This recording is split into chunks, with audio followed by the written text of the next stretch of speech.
when she felt the 38, I saw like the jolt, Yeah. and then the sit down, and like the panic, and then Oh my God, that's not asking. yeah. So then you go down to 38, you went up to 33, but then I can see the 33 opens up, and you might hit you back 38. Okay. Right? Like don't think like this.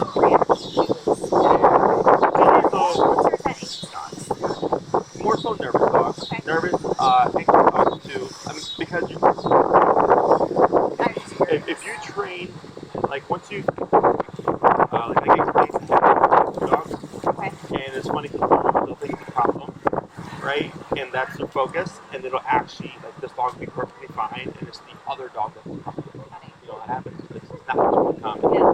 But when they have different personality types, it really helps them get over the ecological fast. They're like, yeah, this dog is easy, there's no issues. But clearly the one, our anxious dog, our nervous dog, has issues with emotional gap. That's what makes dog training a little bit difficult. It's just knowing how to train an anxious dog.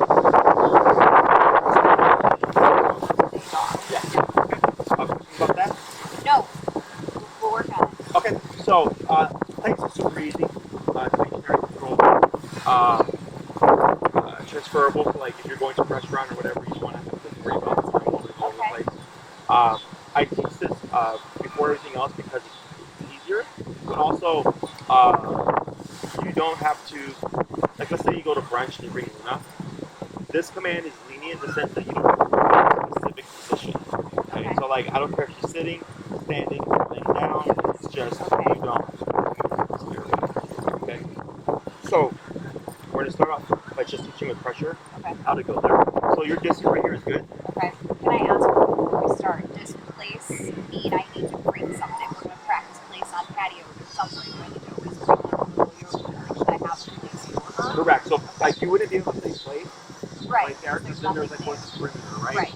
But it doesn't have to be anything fancy. It could be a towel, it could be a blanket, like clients use yoga mats. I've had them use gas mats. I'm just trying to think of something quick to bring if I'm doing a patio place training. Okay. Yeah, so like people carry a roll of towel in their car. Sure. You know, they'll just keep it in the back, and then when they need it, they'll just lay it down so the dog has a perimeter. Okay? Great. Okay. So I look at it as like, you know, if you're going out on brunch or with friends, you need to be more distracted. Yeah. You don't really want to worry too much about, you want to know if she's under control, but not worried about if she's keeping the position. Because if you down her, it's very specific. It's you're laying down, you're not moving. If you sit her, it's the same thing, and sit's not meant for extended periods of time. I would place, because I don't care if she's sitting, standing, laying down, or whatever, she just can't step off the area. Correct. And it can be as big as you want or as small as you want, as long as it's enough space for herself. So like I had a client that had a huge area rug, and then they're like, "Could I use this as a plate?" And I'm like, "Sure, it's just a really big plate." Yeah. So your dog can literally walk around and all that stuff in the perimeter of it, as long as they don't step off, it's perfectly fine. Because people use ottomans, they'll use a couch. You know, anything as long as there's some kind of perimeter that differentiates it from the surface. Okay. Okay. So, and you can have multiple ones in the room. Like let's say in the living room you have like an ottoman, and in the bedroom there's like a dog bed, and then like in another room is like her kennel or something. You can teach those all to be different types of places, and she would, if you're like in the dining room you said place, she'd most likely go to the ottoman. I'm not whatever. Living room, whatever, right? She'd go to the one that she's practiced with within that context. That's how dogs are safer things. And it's the same word. Okay? Other questions? No. We're at 33, right? I'm at 33. Okay, we can keep it there. Okay. So what we're going to do is that's your distance, you're fine. We're not going to say anything now. We're not going to say place or anything. You're just going to choke up on your leash a little bit, and you're going to pull forward, and you're going to try to anchor yourself so you don't move like this, and you're going to start tapping, and we're not going to say anything. And we want Luna to go with the tension and hop onto the placemat, okay? Now, don't be surprised if Luna starts to buck around, because a lot of dogs, especially nervous, anxious dogs in the beginning, will not directly hop onto this. They get a little freaked out. So then I'll keep promoting, and you might have to even step on this because you push on the bed, like to push away. And that's why choking up is important. It's like, and you might end up using more physical to actually place her on there. Once she gets on there and everything, and then we would stop promoting, she goes, "Oh, that's all I needed to do." And then she's fine. If she overshoots it, you would simply put counter pressure going opposite to her with the promoting to get her to hop back on the placemat. Ideally, where am I putting my body right now? Am I going Anywhere. Okay. Yeah, anywhere. Around it is perfectly fine. Okay. If you want to do it from one section first, and then we'll start to like get her comfortable with different directions, we'll do that. Yeah, we'll see. She might be okay because she's got one of these, but on the back deck, yeah. Okay. Raised. So maybe she'll be. I'm trying to say that she's gonna go That's it. crazy, but yeah. Like Jess is here. Jess is here. I got her back. There she goes. What's wrong? She's just so good, Jessie. You can praise her, good girl. And you're going to keep your placement, so you're not going to move forward. You're just going to use that pull to get to the flush. Okay. Break. Break. And then just keep going on it. Break. Yeah, we're going to keep it forward.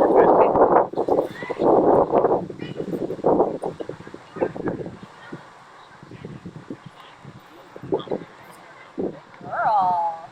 Good girl. Break. And you're tapping, correct? Yeah, one tap. Tapping right now. Yes. So you see how she hops on it? Boy, It's like she already knows that's what she's supposed to right, so because, you know, if she's got one at home, she's familiar with it. Right. So what we do is when we present her, you're going to stop her from actually going. We're going to wait. And then you're going to start tapping, and then that pull. Because Okay. you want the tapping to be what makes sure to go to your placement. Okay. Absolutely. You want to break?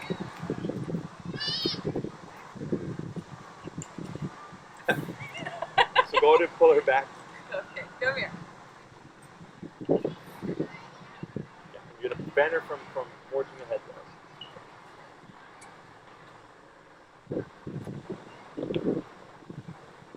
Only got one in. Okay, that's fine. As long as you got one in and she went there, it's fine. Okay. Let's try that 4 more times. Break.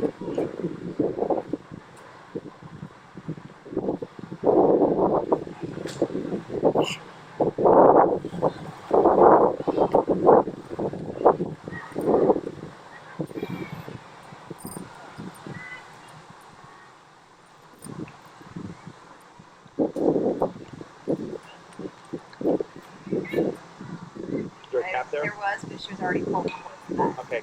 So what you can do is when she's pulling ahead and you counter her, you can tap there to get her to pull back, and then wait, and then tap. So how am I differentiating between tap to tell her no, not it yet versus tap to get it? To counter. Okay. She's going to be forging forward, and preventing her. Sure. And when you tap, you're only tapping to get her to like come back a bit, so there's no kind of this going on. And then you wait a moment, and then tap to see if she's there. Okay. We're going to create confusion. It's Okay, going to happen. it's gonna happen, okay. Yeah. But that's how we clarify things. Okay.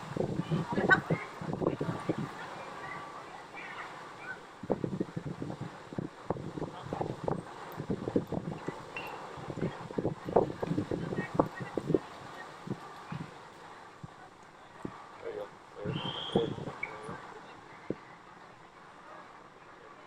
There she goes. That's better. Very good. Good girl. I was just remembering Nash. Nash did not want to go to place. Did not want to No, go to he place, fought yeah. it. I had to step in and like drag her. Be like, you know, she's probably pretty good with it, unless this is totally wrong with me. She doesn't have a place at home and she doesn't have a grade. So she can do anything she wants. So I think she's pretty comfortable with like Just for her, just still going on stuff. Yeah, it's fine. Let it break. So let's try to get like 3 more like that last one. We did. Okay.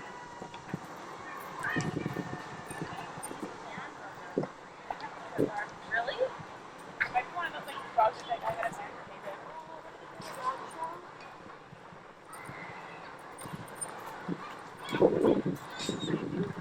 Oh yeah, dog. There you go. Good. Good, Luna. Good girl. Break. 2 more. Good.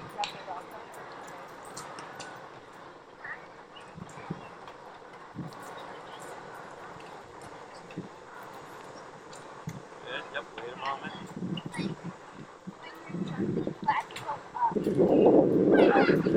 Good. Better.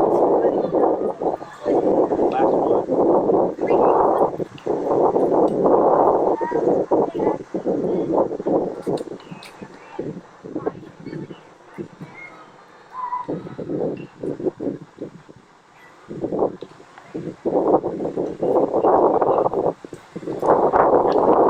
Okay. Okay, so you didn't tap the side.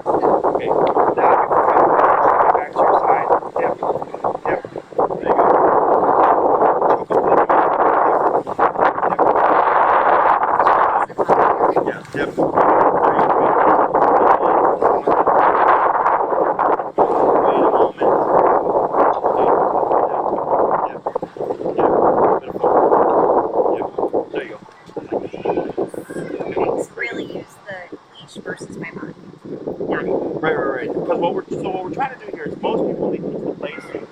place and walk all the way over from the dog, right? Right. And I would start at a gap to start just teaching the dog to go. Right. Like I skip like a bunch of steps. Okay. It's not me walking the dog 100 times to the placemat and doing it a few times from this distance. Yeah. Like the dog's prepared. Okay. So right off the bat, I'm just like, I'm lazy. I don't want to have to walk you 100 times. I just want you to go and stay there. Okay. So we just literally start like this and get them to figure it out. Okay. So my biggest thing is always, I learn best by doing things myself. Yep. And thinking through it. Same thing for the dogs. Once she figures out like, oh, tapping, a little bit of forward pressure means go here. Yes. So then when you countered her, you were correct. She kept tucking into place because she's going, this girl's supposed to go, but the pressure wasn't guiding her to place. That I actually want to Yeah, exactly. So that it's directional pressure. So the leash is telling her where or what to do, or where to go and what to do, and tapping is getting her to do. Okay. So as we teach more things, we create more like what to do based on the leash pressure and what they feel like at the moment. So if you're standing next to a placement and you're looking at Luna and you go Luna place and you tap her, she's going to look at the situation and go, there's a bed. I am going to assume that this is where I'm supposed to go, right? If she's at the park and you're running around off leash and you tap her, she's going to go, Mom, 50 feet away. She most likely wants to be for a recall, right? So that's how dogs decipher things. Okay. But then as we start to do things back to back, we start to, what's the word, mix up all the commands, then you start to see real thinking. Like she's got to decipher what each word means, and then I call it like verifying, like for the dog, because they're gonna make mistakes. I'll say down and they'll sit, or I'll say sit and they'll down, or they'll sit and then go into a down, and we gotta correct that, because they're trying to think a step ahead, and I'm trying to clarify for them. Wait for the cue and listen for the specific cue that they give you before you try to do so. Okay, because dogs will jump to the last thing they remember. Right. You know, so if you do this for the next week, and then you tell her like heel, and you walk by a place, she's gonna run straight to it, because that's what we've done for a week. It happens all the time. Okay. So now we're gonna do the same thing, but we're gonna increase the distance. So you'll be sending Luna from about 4 to 5 feet away. Okay. Okay. Cool. Great, Luna.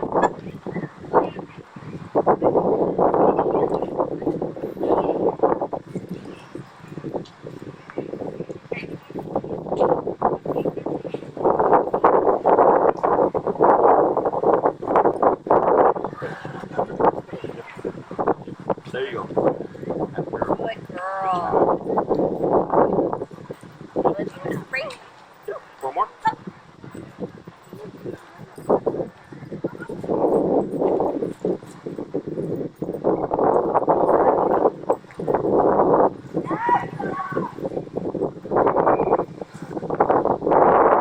Good. Good girl. Great. Good. 3 more.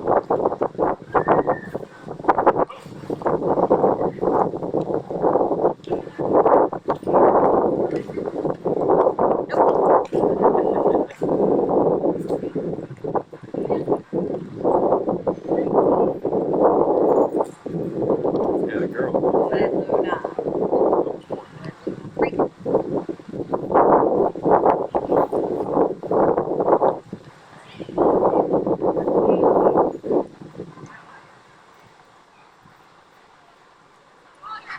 Good. Good, Luna. Last one.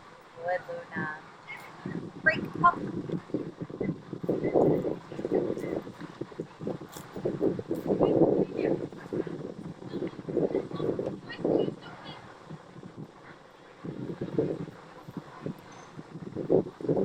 Very good. Pause right there. Good.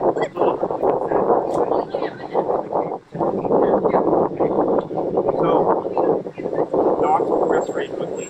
It's just you gotta. So earlier you asked about should I send her in the same direction or should I kind of walk around? And right after that, once I get the concept of tapping to go here, I do start that sending them all around. Because let's say you always practice from one particular direction, and then one day you decide, oh, I'm going to send you from over here. She's not going to. Yeah. Okay. So dogs are very much habitual about like when you practice things. So I'll mix it up right off the bat so that she's going by the cue and the context as opposed to like a very specific. Okay. So all that looks good. So now we're going to do is we're going to go ahead and add in the cue. I use place. Yeah, So please. it's I mean, same thing you've been doing, but you're going to do the word first. Do the place and start tapping. And we want the tapping to, of course, to a sensor. Okay. Am I still doing a leash or am I using? You can do the verbal cue with the tapping, and then the leash kicks in after to help where she is. So I'm looking to see you tap sensor without needing any leash pressure. Okay. So kind of like with the recall, we started with tension, Sure. and then we start to remove the tension, and you only remove the leash. Because she's been learning, she should understand. Correct.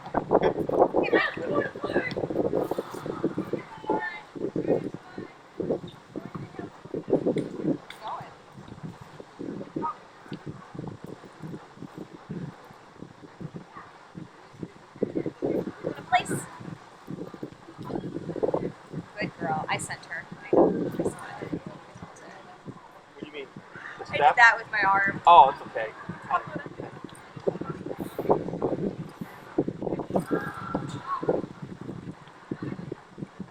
Place.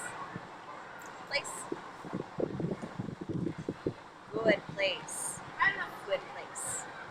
Good place. Break.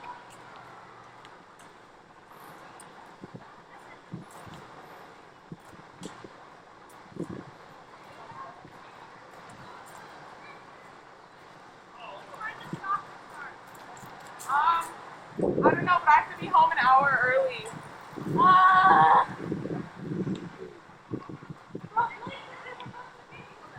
Go to place. Place. Good. Good place. What's the number? It was 33. I just went to 37. Just for the urgency. Sure. Yeah, she did. The other one was good. That one, she did it, but she did. Yeah. Begrudgingly so. But she's good. She's doing well. Do a couple more.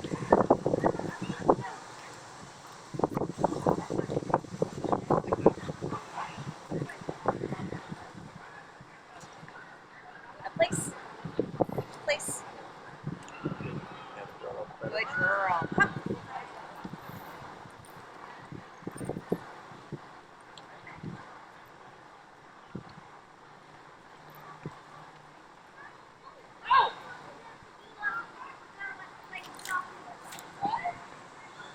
Place.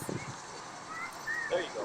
Good one. That was really Good, Luna. Very good. Good place. Pause right there. Good place. So there's two aspects to this. One is the send. That's what we're doing here. And we're trying to build it to that, which is just real simple. Place, boom, she goes. Right? Very simple. The next aspect of it is go there and move. So this exercise, depending on how she's doing, I think at the rate that she's doing this right now, 2 to 3 minutes a day, just one session. Then the next aspect would be to utilize it. Okay. At this stage, I always suggest that people do it right next to them. So, like, let's say you're going to do like work from home or something, and you can have her bed or something beside you. If it's a new object, you want to have a session first to familiarize her with that object of like this is now a place. Okay. Do the sends, and then after you're done, you can just have her leash still, step on it or give it over your lap or something, put your wrist in your hoop, and you're just working away. And then 45 minutes later, Luna's like, boring, I want to go sit on the couch. Right. She goes to move, you wouldn't say place, you would just remote. Correct. Okay, you're teaching her nope, you're still You are in. So you're not. correct. When it comes to duration, you can do as long as you want. So, at my facility, once we teach this plan, we start utilizing the duration of it right off the bat, and we'll do like 2 to 3 hours right away. Right. Okay. So there's no limit on her. I can just go. Correct. So once they've learned the concept of just going there, we have columns, and then we just put these tethers around the columns, and then we tether the dog. Stay. And he is just taking his time. I saw a squirrel eating a pizza. I was trying to take a picture of it, but it ran off before I could. Welcome to the city.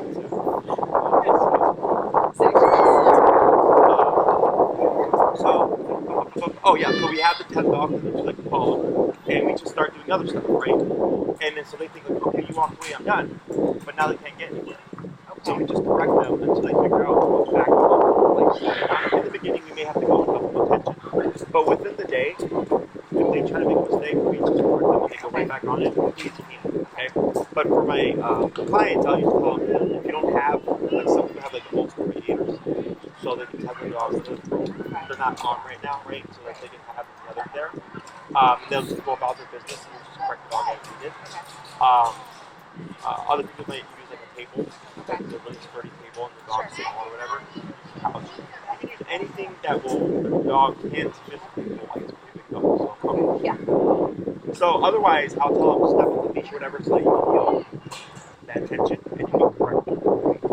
If she happens to actually move herself, at least like maybe step on or something, you keep tapping, step on the leash or grab it, you wouldn't say anything, and keep tapping as you lead her back. Okay.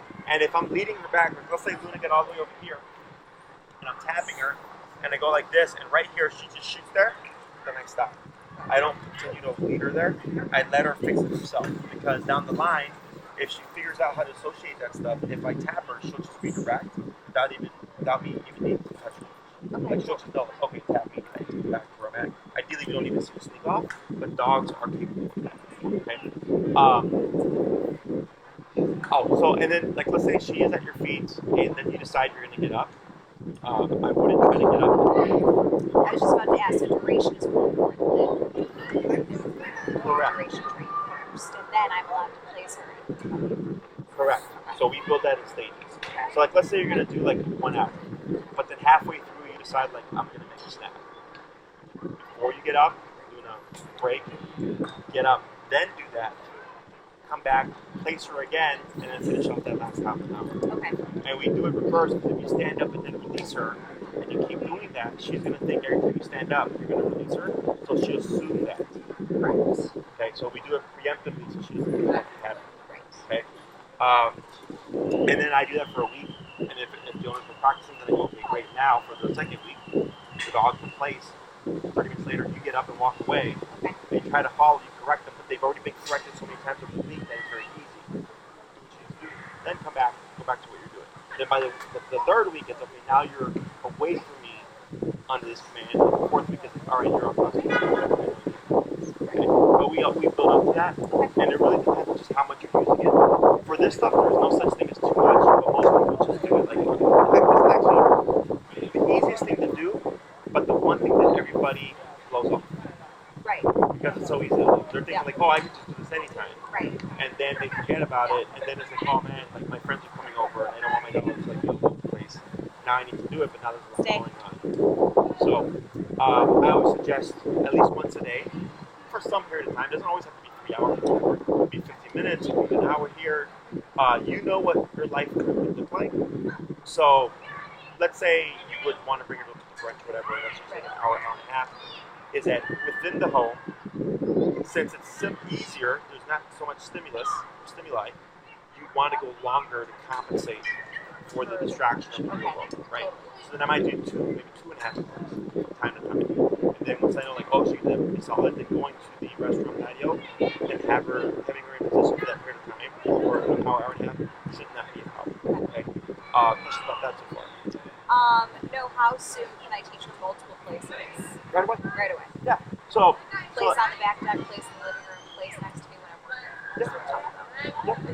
you can do it like, let's say you're going to go home and you're going to be at the back there, right? Yeah. You can just do it right there. You get her familiar with it, and then you do it, right? And then tomorrow you decide, I'm going to work from home and I'm having to do this. You do it right before, so that she gets that association, because it's the same thing. She sees an object, she feels this, directing her here, and it turns off. So then she goes, oh, okay. Now this is the new area. This remote progresses very quickly because they understand constant pressure. So that's why when I teach, like, for instance, down with remote, if you do food, like, dogs always jump up. They never really keep it down. They always pop up, right? With e-collar, as soon as they teach you within 5 minutes, the dog will already be laying down within 15, 20 minutes without question, because of the constant pressure. Okay? So, but yeah, you do have as many as you want. Just do be sure to familiarize her with it first prior to actually trying to use it functionally. Okay? Other questions?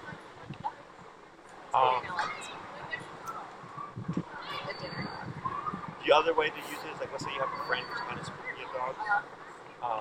Having them under control like this makes them feel better. And you also see people that don't like dogs. I just have my one girlfriend. Sorry, Mom, you don't like dogs? It's gonna be a problem. No, my one girlfriend who doesn't allow me to jump out, or we did a lot of work off the ship for dinner. It was great because it rained, so we ended up not being able to go to the patio for dinner. So we just worked time with this one actually. It was great because Danielle will not tolerate. That's her. That's her. Let her on her own time. Sure. But she may not. So it's great to have someone who is that strict about it. Yeah, just say it. Yeah. Sure. Really good. So yeah, you learned. You got it. Trying to think. Yeah, so when people come over, if you need to use it, some people try to use this as the precursor for like the doorknock. Oh. You know, like to keep the dog under control so the guest comes in and just charge the door. Okay. For me, that's a separate thing. Okay. Because like, let's say you do that and Luna holds, then you can go to awake. All that energy is contained and then it comes out. Actually, I mean, yeah, that's gonna be the same thing. So that's a separate thing. So just keep that in mind. Okay. Yeah. That's a super common one that people do. Otherwise, as long as you have, if you use the same thing too, so patio up in the park, Yeah. friends house, whatever, jump it down. If there's someone she's nervous with, you technically could use this as a main aid. So like, let's say she's laying here and there's someone that she's just really not familiar with. Me, right? Is because you can use this as a frame of reference. Okay. So it's a good one. Let's do it. You're gonna love him. Is if she tries to break off, you would correct her. Yeah. But her frame of reference is go back to the mat. Okay. So then she has to then counter herself. She goes, okay, if I break off of the mat, this will trigger. But then if I don't, Jesse touches me, then so she has to like. So you invade space. Correct. And then we correct her. She tries to. Correct. Okay. So there's two ways about making dogs social. One is I move into their space. The other is they move into my space. Right. They're two different things for them. Okay. So even yeah. Oh right, like with Melissa, it's getting into her space because Melissa has the living. Yes. Okay, and then this year coming to Luna. Okay. Correct. Yeah. There's two different things for dogs. Okay. So whenever I work with dogs that are antisocial with people, we work on both fronts. Okay. Same thing with dogs that are antisocial with other dogs. We work on both fronts. We work on like okay, they're just walking together and coexisting. The other one is okay, now this dog is actively approaching you. Okay. Other questions? No, that's great. I think here. Like I said, there's no limit to this time-wise. Right. You can do as long as you want right off the bat. It's not abuse. Dogs sleep 16 to 20 hours a day. You're just picking where she sleeps. So. I go to the beach. It's just sleeps plenty. Yeah. So, but yeah. Anything else? No. In terms of the forward and stuff, it's really just typically with the I wasn't sure how she was going to react, so I did 9 just in case. I mean, she had the basics down on the 6, but I just wanted to really hear. No, you're fine. Those are behavioral aspects of it. That's the first. Sure. So behaviorally, that's work in progress. Okay. And then we'll just advance the stuff, and then we'll touch upon the behavioral stuff. Okay. Granted. Yeah, that's. You see that twitch there?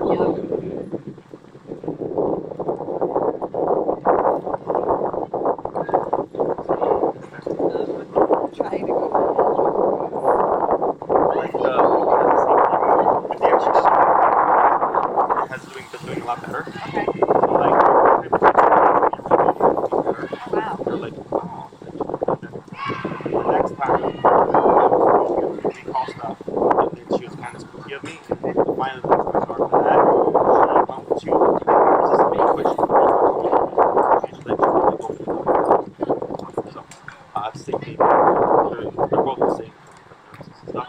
So, it's just exposure. Okay. Anything else? No. Fairly simple. Yeah. So we'll see you. Oh, Nice. next 2 week. weeks. I can't. I'm Right. going to go out to my parents' house and hang out there. Yeah, and it's let them Labor Day. swim and play and be on the boat and annoy my brothers. It's good for Bonus. them. Well, it's just 1. Okay. Yeah. But their chihuahua is, my brother's dog is 5. So he just I don't know. different. He doesn't have a lot of tolerance for her, Sure. but it's really good for her to also. So that's Taz right now. Give him some space. And then, Taz, the Chihuahua. Taz the Chihuahua. Yeah. Today my Chihuahua Taz. Too late. Wait, I know. Now I'll rename him. You have a Chihuahua too? Yeah. How many dogs do you have? I used to have 3, but a friend of mine adopted one of them. Okay. She's old. She's got a family in the house. Okay, so She's she's going yeah. but I have my pit and my Chihuahua. Okay. So I have Nice. Margin's home. I would say that it's a cool. Yeah. And you're getting facility one, aren't you? Oh yeah, and we're getting a puppy too at the facility. Like a facility dog. Yeah. Just gonna just live there. Yeah, it'll be like my dog, but a facility Or like dog. a training Yeah, dog or for what? like socializing and stuff. Because my dogs are getting old. My dogs are 8 to 9, so yeah, they're not like they used to be super social and all Yeah. stuff, and now they're like, nah, we'd rather not. No, please send me to place. Yeah. So we're getting a puppy so that we can raise it. It'll be our next Yeah. the successor to my pet. Do you have an agency you work with? Like, how do you choose a new dog? Maddie's doing that actually. Okay. So Maddie is my nutrition and puppy expert. Yeah, I've seen her videos. Yeah. So like all my dogs are rescued and they're surrendered to me. Lexi, my pit, is actually from the breeder, but she went through 3 homes, and then I'm the 4th home. Within by the time she was 3 months, and then they're like, I had trained her for the family, but the dad was the sheriff, the mom was the principal, and then a 13-year-old daughter, which is not working. So then they asked if I needed to take her, and I was looking for a female city with the right place and toes. Oh, That's as far as so you're like, boom. Yeah. So I took her in the Hendersons. Yeah. But I've always wanted a dog from my home. So Maddie is actually, we just put up the videos. She was recording the process of selecting a breeder, selecting a breed, Oh, all that right. stuff. So it's like not just like, oh yeah, we're gonna have this puppy. You're just gonna get a puppy. It's like how we're this is thinking. how you. Oh, that's a go great about thing it. to post. And That's then- smart. Yeah. We're gonna do that, and then we're gonna do one for a rescue dog as well. Oh, so you're gonna get. Yeah. The second one's probably gonna wait a little bit, but we're gonna get a second one for Okay. rescue, but same kind of concept of like, you're trying to find a dog that can fit your needs. And for us, it's different because we're in a facility as opposed to those that are just in a home. That's where a lot of dogs come from. Like I've had people never had a dog in their life. And I'm just common sense. It's a large, strong dog. Yeah, and then they don't like these. I've had people get a Rottweiler and not like these methods, and I go, you have a 150-pound dog. It's gonna be a problem. It's gonna be an issue. See you in a couple months. See you guys real soon. Unless they surrender it, because that's usually when it's happening. They're like, I know. when I used to volunteer at Humane Societies, you'd be surprised. Just like the stupidest things people return dogs for. Yeah. I've had dogs be returned for pulling too much. I've had dogs be returned because they couldn't be potty trained. Had dogs be returned because they weren't learning the treats. Like it's the stupidest of these things, which is why I'm so adamant about how I train. Right. Because I know it's gonna work. Just gotta practice. Case in So, point. thumbs Keeping up. her place. Right, babe? I'm excited for this one.